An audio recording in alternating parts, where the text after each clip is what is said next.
जय माता दी।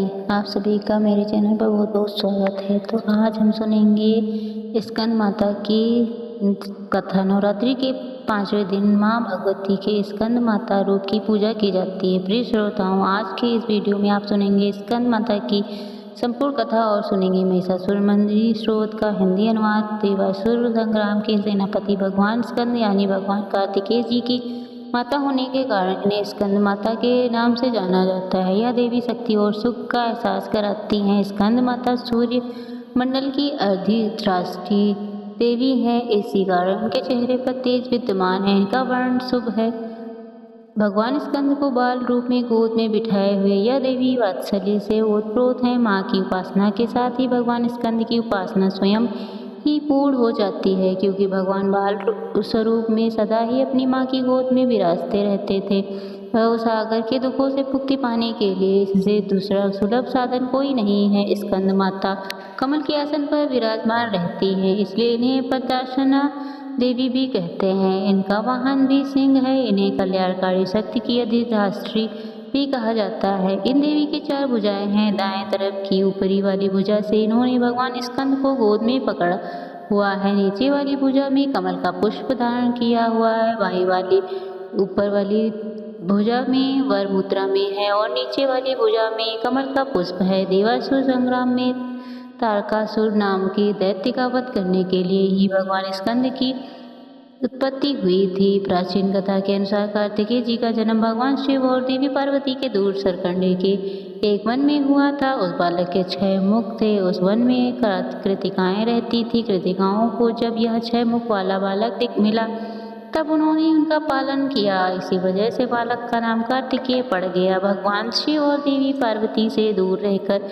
बालक अब बड़ा होने लगा। कृतिकाएं बहुत अच्छी तरह से बालक का ध्यान रखती थी। एक दिन शिव जी को अपनी संतान के बारे में पता चला। संतान के बारे में जानकारी मिलते ही शिव जी ने अपने सेवकों को तुरंत ही सरकंडे के वन में भेजा और बालक को लेकर आने के लिए कहा।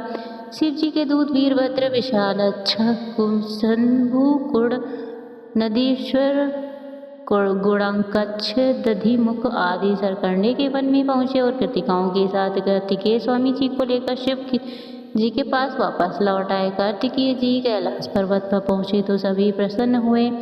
शिव जी और देवी पार्वती ने बालक को गले से लगाया, उससे बताया कि तुम हमारी संतान हो। शिव जी पार्वती जी कार्तिकेय को परिवार का महत्व समझाया और परिवार के साथ ही समाज में भलाई के लिए काम रखने की सीख दी। तब शिव जी ने कार्तिकेय जी से कहा कि तुम बहुत वीर हो, इसलिए पुत्र आज से तुम देवताओं का सेनापति नियुक्त किया जा रहा है। जब उस समय तारकासुर नाम के दैत्य ने बड़ा आतंक मचा रखा था और उसे वरदान मिला हुआ था कि उसका वध भगवान शिव के पुत्र द्वारा ही होगा। जब कार्तिकेय जी ने देवताओं के सेनापति बने तब उन्होंने तारकासुर का वध किया था। माँ भगवती के स्कंद माता स्वरूप की असली पहचान उनके पुत्र स्कंद की वजह से ही है और संतानहीन दंपतियों को खास तौर पर आज के दिन स्कंद माता की पूजा अवश्य करनी चाहिए। स्कंद माता की कृपा से जिन संतानों को सुख संतान मिलता है और संतान से जुड़ी समस्याएं भी दूर हो जाती हैं। प्रिय श्रोताओं, अब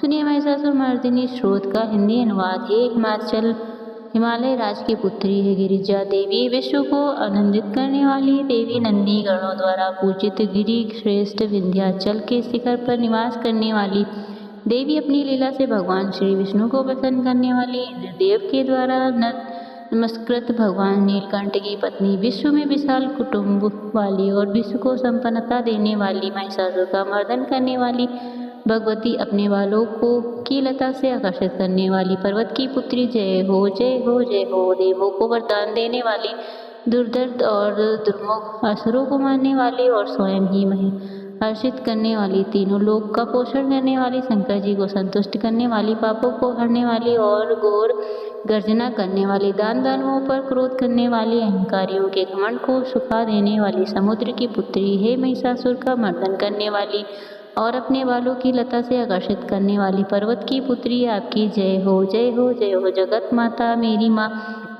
प्रेम से कदम के वन में वास करने वाली, हास्य भाव में रहने वाली, हिमालय के शिखर पर स्थित अपने भवन में विराज, मधु की तरह मधुर कैटभ का मंद नष्ट करने वाली, महेश को विदर्भ करने वाली, सदा युद्ध में लिप्त रहने वाली, महिषासुर का मर्दन करने वाली, अपने बालों को लता से आकर्षित करने वाले पर्वत की पुत्री आपकी जय हो, जय हो, जय हो। शत्रुओं के हाथियों की सूंड काटने वाली और उनके 100 टुकड़े करने वाली, जिनका सिंह शत्रुओं के हाथियों के साथ अलग अलग टुकड़े कर देता, अपनी भुजाओं के अस्त्रों से चंड और मुंड के शीश काटने वाली, महिषासुर का मर्दन करने वाली और अपने बालों की लताओं से आकर्षित करने वाली पर्वत की पुत्री आपकी जय हो।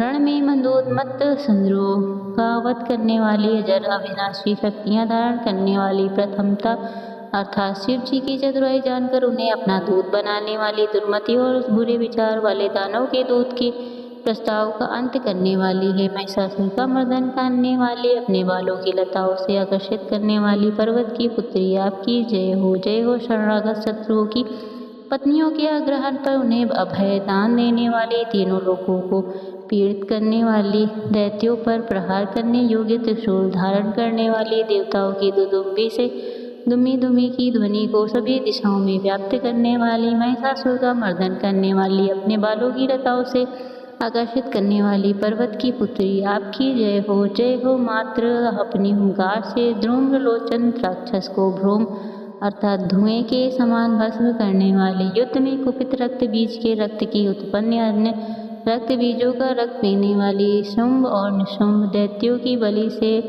शिव जी और भूत प्रेतों को तृप्त करने वाली, महिषासुर का मर्दन करने वाली, अपने बालों की लताओं से आकर्षित करने वाली पर्वत की पुत्री आपकी जय हो, जय हो। युद्ध भूमि में जिनके हाथों के कंगन धनुष के समान चमकते, जिनके सीने सोने के तीर शत्रुओं को विदर्भ करके लाल हो जाते और जिनकी चीखें निकालते उन चारों प्रकार की सेना, हाथी घोड़ा पैदल रथ का संहार करने वाली, अनेक प्रकार की ध्वनि करने वाली, बटुकों को उत्पन्न करने वाली, महिषासुर का मर्दन करने वाली, अपने बालों की लता से आकर्षित करने वाली पर्वत की पुत्री आपकी जय हो, जय हो। देवांगनाओं के तथा वे आदि शब्दों से युक्त भावों में नृत्य में मगन रहने वाली, कुठ आदि विभिन्न प्रकार की मात्राओं वाले ताल वाले स्वर्गीय गीतों को सुनने में लीन, मृदंग की धुकट धीमी मिथि आदि गंभीर ध्वनि सुनने में लिप्त रहने वाली, महिषासुर का मर्दन करने वाली, अपने बलों की